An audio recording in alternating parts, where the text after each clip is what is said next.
welcome back to my YouTube channel. And for today's video, itutur ko kayo dito sa aming dormitory sa Champion. Let's go!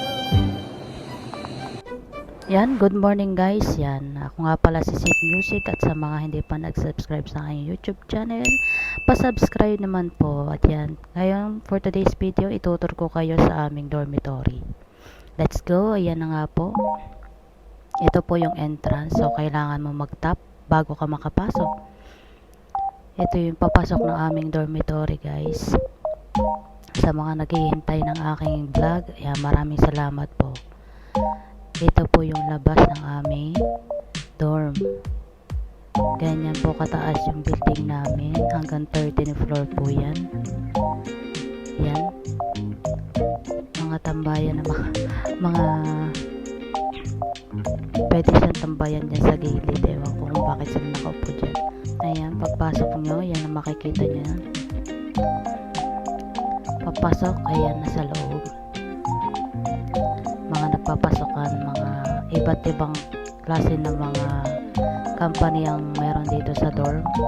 Merong Wiwin, Molisel, Inulax, Cario X. Sa laki po kasi ng dormitory namin. Yan. Ayan po yung canteen. Sa pasukan natin sa loob. Ganyan po kalinis ang canteen dito sa loob. Yan. Hindi ko lang na video, may microwave po sila dyan na pwede nyong painitan. At yan na, sa labas niyan. Andito nga po pala ako sa B1. Hi guys, ito nga po pala ang aming grocery store, ang Feel Goods. Open po sila ng 6 o'clock AM hanggang 10 o'clock PM. Yan. Ito na rin yung nagiging kumbaga parang second home namin, kasi pag gusto namin bumili ng pagkain, tapos pag nawalan kami ng mga sabong panlaba, dito kami bumibili.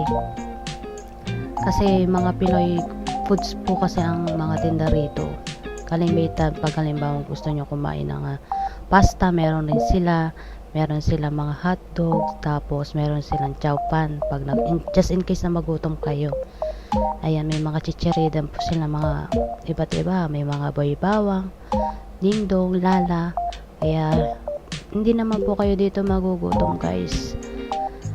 Basta mag-budget lang po kayo sa inyo ng mga just in case na magutom kayo, mag-budget lang po kayo. Ayan, guys. Nagtitingin kasi ako na mabibili. Yan. May mga tinda rin po pala dito silang mga ice cream. Ayan. Siyempre sa init ng panahon, madami ngayon bumibili ng ice cream. At yan, sa mga sabon.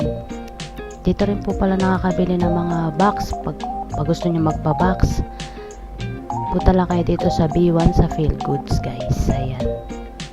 At ito nga po pala yung aming parang pinaka gym area.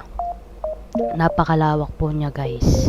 Pwede kayo dito mag-aerobics, zumba, mag-exercise tuwing umaga. Ganyan po kalaki, guys, yung aming gym area. So, lalabas muna po ako dito sa B1 at pupuntahan ko ngayon ang kitchen area sa taas, sa first floor.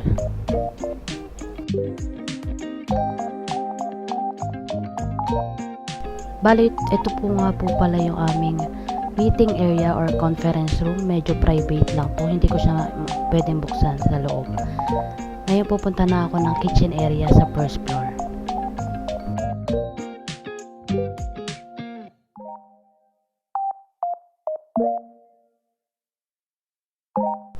Ito nga pala yung kitchen area namin, yan, sa mga gustong mag chill or kaya magluto.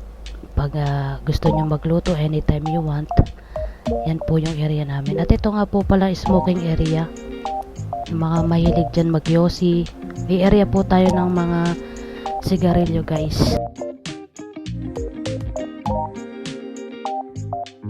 Dito ako pumunta sa papalabas ng dorm sa gilid.